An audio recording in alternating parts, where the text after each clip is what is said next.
ಎಲ್ರಿಗೂ ನಮಸ್ಕಾರ. Mutual fund investment episode 9ಕ್ಕೆ ಸ್ವಾಗತ.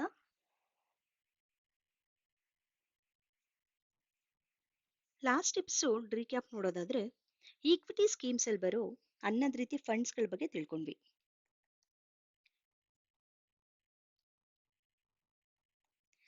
ಇವತ್ತಿನ ಎಪಿಸೋಡ್ ಅಲ್ಲಿ ಡೆಪ್ಟ್ ಸ್ಕೀಮ್ಸ್ ಗಳ ಬಗ್ಗೆ ತಿಳ್ಕೊತಾ ಹೋಗೋಣ. ಯಾವ್ಯಾವ ಫಂಡ್ಸ್ ಗಳು ಬರುತ್ತೆ ಅಂತ ಅದರಲ್ಲಿ ತಿಳ್ಕೊತಾ ಹೋಗೋಣ. ಸೊ ಮೊದಲನೇದಾಗಿ ಡೆಪ್ಟ್ ಇನ್ವೆಸ್ಟ್ಮೆಂಟ್ ಅಂತ ಹೇಳಿದ್ರೆ ಏನು ಅಂತ ತಿಳ್ಕೊಳ್ಳೋಣ. ಇಲ್ಲಿ ಡೆಪ್ಟ್ ಇನ್ವೆಸ್ಟ್ಮೆಂಟ್ ಅಂದ್ರೆ ನಾವು ಮಾಡುವಂತ ಹೂಡಿಕೆನ ಕಂಪನಿ ಬಾಂಡ್ಸ್ ಆಗಿರ್ಬೋದು,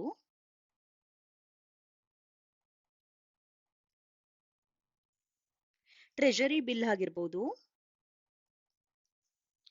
ಹಾಗೆ ಗವರ್ನಮೆಂಟ್ ಬಾಂಡ್ಸ್ ಆಗಿರ್ಬೋದು,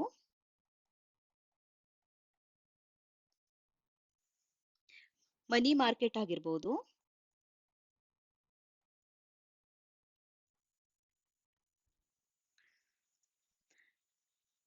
ಹಾಗೆ ಇನ್ಫ್ರಾಸ್ಟ್ರಕ್ಚರ್ ಬಾಂಡ್.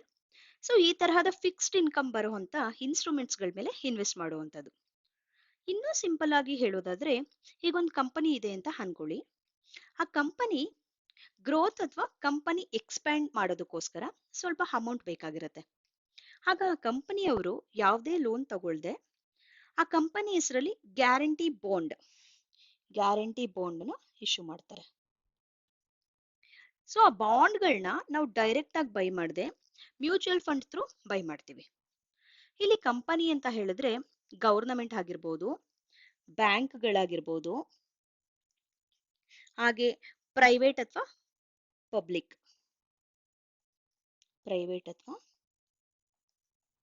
ಪಬ್ಲಿಕ್ ಕಂಪ್ನಿಗಳು ಕೂಡ ಆಗಿರ್ಬೋದು.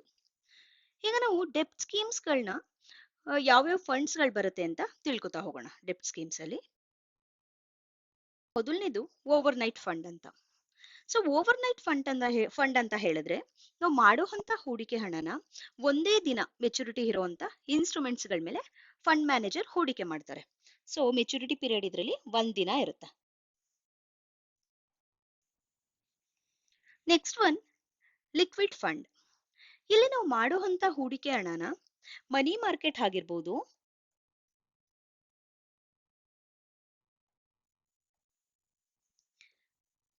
ಹಾಗೆ securities,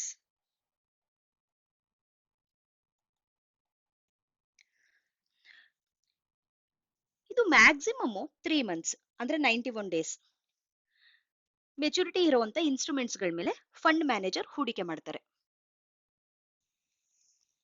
next one ultra short duration fund ಅಂತ. ಸೊ ಇಲ್ಲಿ ನಾವು ಮಾಡುವಂತ ಹೂಡಿಕೆ ಹಣನ ಮೆಚುರಿಟಿ ಪೀರಿಯಡ್ ಬಂದಿದ್ದಕ್ಕೆ 3 ರಿಂದ 6 ತಿಂಗಳು 3 to 6 ಮಂತ್ಸ್ ಇರುವಂತ ಇನ್ಸ್ಟ್ರೂಮೆಂಟ್ಸ್ ಗಳ ಮೇಲೆ ಫಂಡ್ ಮ್ಯಾನೇಜರ್ ಹೂಡಿಕೆ ಮಾಡ್ತಾರೆ. Next one low duration fund. So ಇಲ್ಲಿ ನಾವು ಮಾಡುವಂತ ಹೂಡಿಕೆ ಹಣನ 6 ರಿಂದ 12 ತಿಂಗಳು ಮೆಚುರಿಟಿ ಇರುವಂತ ಇನ್ಸ್ಟ್ರೂಮೆಂಟ್ಸ್ ಗಳ ಮೇಲೆ ಈ ಫಂಡ್ ಮ್ಯಾನೇಜರ್ ಇನ್ವೆಸ್ಟ್ ಮಾಡ್ತಾರೆ.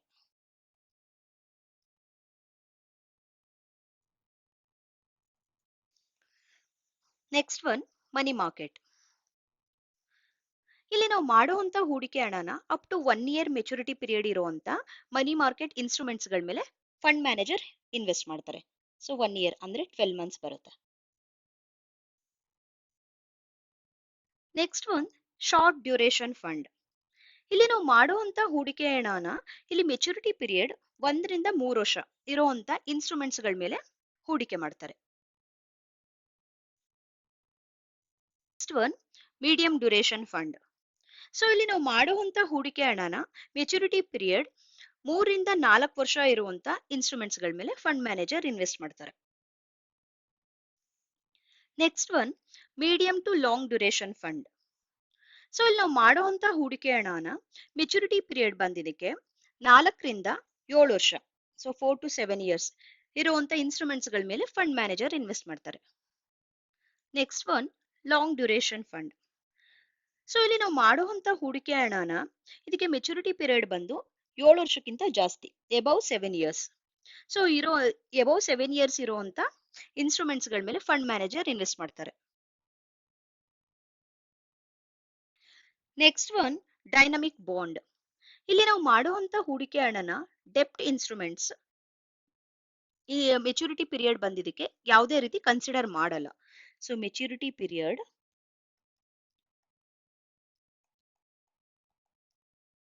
ಇರೋದಿಲ್ಲ ಇದಕ್ಕೆ. ಸೊ ಮೆಚುರಿಟಿ ಪೀರಿಯಡ್ ನ ಕನ್ಸಿಡರ್ ಮಾಡದೆ ಎಲ್ಲಾ ರೀತಿ ಇನ್ಸ್ಟ್ರೂಮೆಂಟ್ಸ್ ಗಳಲ್ಲೂ ಡೈನಮಿಕ್ ಆಗಿ ಇನ್ವೆಸ್ಟ್ ಮಾಡ್ತಾರೆ. Next one corporate bond fund. ಇಲ್ಲಿ ನಾವು ಮಾಡುವಂತ ಹೂಡಿಕೆಯಲ್ಲಿ 80% ಅಷ್ಟು ಹಣನ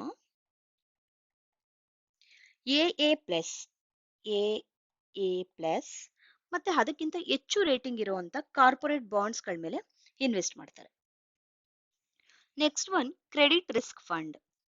ಇಲ್ಲಿ ನಾವು ಮಾಡುವಂತ ಹೂಡಿಕೆಯಲ್ಲಿ ಮಿನಿಮಮ್ 65% ಅಷ್ಟು ಹಣನ ಎ ಮತ್ತೆ ಅದಕ್ಕಿಂತ ಕಡಿಮೆ ರೇಟಿಂಗ್ ಇರೋ ಕಾರ್ಪೊರೇಟ್ ಬಾಂಡ್ಸ್ ಗಳ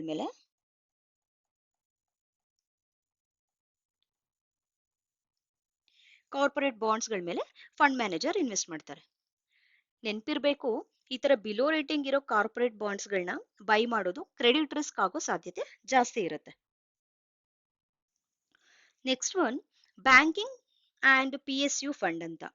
ಇಲ್ಲಿ ನಾವು ಮಾಡುವಂತ ಹೂಡಿಕೆಯಲ್ಲಿ ಮಿನಿಮಮ್ 80% ಅಷ್ಟು ಹಣನ ಬ್ಯಾಂಕಿಂಗ್ ಸೆಕ್ಟರ್ ಅಥವಾ PSU ಅಂದ್ರೆ ಇಲ್ಲಿ ಪಬ್ಲಿಕ್ ಸೆಕ್ಟರ್ ಅಂಡರ್ಟೇಕಿಂಗ್ಸ್ ಅಂತ ಈ ಕಂಪನಿಗಳ ಮೇಲೆ ಹೂಡಿಕೆ ಮಾಡ್ತಾರೆ. ಇಲ್ಲಿ PSU ಅಂದ್ರೆ ಗವರ್ನಮೆಂಟ್ ನಡೆಸುವಂತ ಕಂಪನಿಗಳು. ಸೊ ಎಕ್ಸಾಂಪಲ್ಗೆ HAL ಆಗಿರ್ಬೋದು, BHEL ಆಗಿರ್ಬೋದು, IOC ಆಗಿರ್ಬೋದು. Next one guild fund. ಇಲ್ಲಿ ನಾವು ಮಾಡುವಂತ ಹೂಡಿಕೆಯಲ್ಲಿ ಮಿನಿಮಮ್ 80% ಅಷ್ಟು ಅಮೌಂಟ್ಸ್ ನ ಗವರ್ನಮೆಂಟ್ ಸೆಕ್ಯೂರಿಟೀಸ್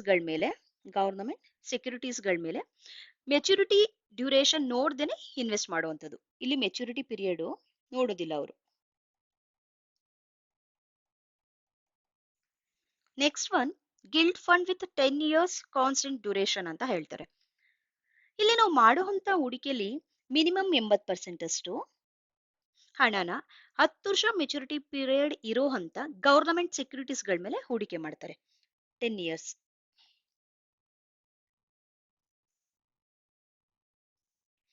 ಗವರ್ನಮೆಂಟ್ ಸೆಕ್ಯೂರಿಟೀಸ್ ಇರುವಂತ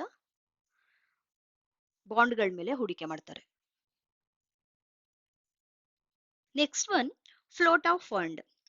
ಇಲ್ಲಿ ನಾವು ಮಾಡುವಂತ ಹೂಡಿಕೆಯಲ್ಲಿ ಮಿನಿಮಮ್ 65% ಅಷ್ಟು ಹಣನ ಫ್ಲೋಟಿಂಗ್ ಇನ್ಸ್ಟ್ರೂಮೆಂಟ್ಸ್, ಫ್ಲೋಟಿಂಗ್ ರೇಟ್ ಅಂತ ಹೇಳ್ತಾರೆ. ಸೊ ಫ್ಲೋಟಿಂಗ್ ರೇಟ್ ಇನ್ಸ್ಟ್ರೂಮೆಂಟ್ಸ್ ಗಳ ಮೇಲೆ ಫಂಡ್ ಮ್ಯಾನೇಜರ್ ಹೂಡಿಕೆ ಮಾಡ್ತಾರೆ. ಈಗ ನಾವು ಡಿಸ್ಕಸ್ ಮಾಡಿದಂತ 16 ರೀತಿ ಡೆಪ್ಟ್ ಫಂಡ್ಸ್ ಗಳನ್ನ ಒಂದು ಆನ್ಲೈನ್ ಪೋರ್ಟಲ್ ಅಲ್ಲಿ ನೋಡೋದಾದ್ರೆ ಇಲ್ಲಿ ನೋಡ್ತಾ ಇರ್ಬೋದು ಆಲ್ ಫಂಡ್ಸ್ ಇದೆ. ಸೊ ಇದರಲ್ಲಿ ಡೆಪ್ಟ್ ಕ್ಯಾಟಗರಿ ಸೆಲೆಕ್ಟ್ ಮಾಡೋಣ. ಡೆಪ್ಟ್. ಇಲ್ಲಿ ನಾವು ಡಿಸ್ಕಸ್ ಮಾಡಿದಂತ 16 ರೀತಿ ಫಂಡ್ಸ್ ಗಳನ್ನ ಇಲ್ಲಿ ನೀವು ನೋಡ್ಬೋದು. ಸೊ ಸಬ್ ಕ್ಯಾಟಗರಿಲಿ ಸೆಲೆಕ್ಟ್ ಮಾಡೋಣ ಯಾವ್ದಾದ್ರು ಒಂದು. ಸೊ ಇಲ್ಲಿ ಕ್ರೆಡಿಟ್ ರಿಸ್ಕ್ ಫಂಡ್ ತಗೊಳ್ಳೋಣ. ಸೊ ನೋಡ್ತಾ ಇರ್ಬೋದು ನೀವು ಇಲ್ಲಿ ಕ್ರೆಡಿಟ್ ರಿಸ್ಕ್ ಗ್ರೋತ್ ತಗೊಳ್ಳೋಣ.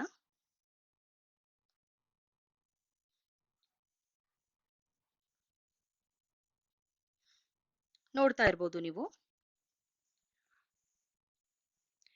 ಇಲ್ಲಿ ಕ್ರೆಡಿಟ್ ರಿಸ್ಕ್ ಫಂಡ್ ನ ಸೆಲೆಕ್ಟ್ ಮಾಡಿದಾಗ ಅವ್ರು ಹೂಡಿಕೆ ಮಾಡಿದಂತ ಎ ಗ್ರೇಡ್ ಕಂಪನಿಗಳ ಲಿಸ್ಟ್ ಎಷ್ಟೆಷ್ಟು ಪರ್ಸೆಂಟ್ ಹೂಡಿಕೆ ಮಾಡಿದ್ದಾರೆ ಅಂತ ಇಲ್ಲಿ ನಾವು ನೋಡ್ಬೋದು. ನೋಡಿ JSW. ಸೊ ಅದರಲ್ಲಿ 6% ಹೂಡಿಕೆ ಮಾಡಿದ್ದಾರೆ. ಸೊ ಹಾಗೆ ನೋಡ್ತಾ Canara bank 4.1%, Hinduja housing so ಅದಕ್ಕೆ 3.2% ಇನ್ವೆಸ್ಟ್ ಮಾಡಿದ್ದಾರೆ.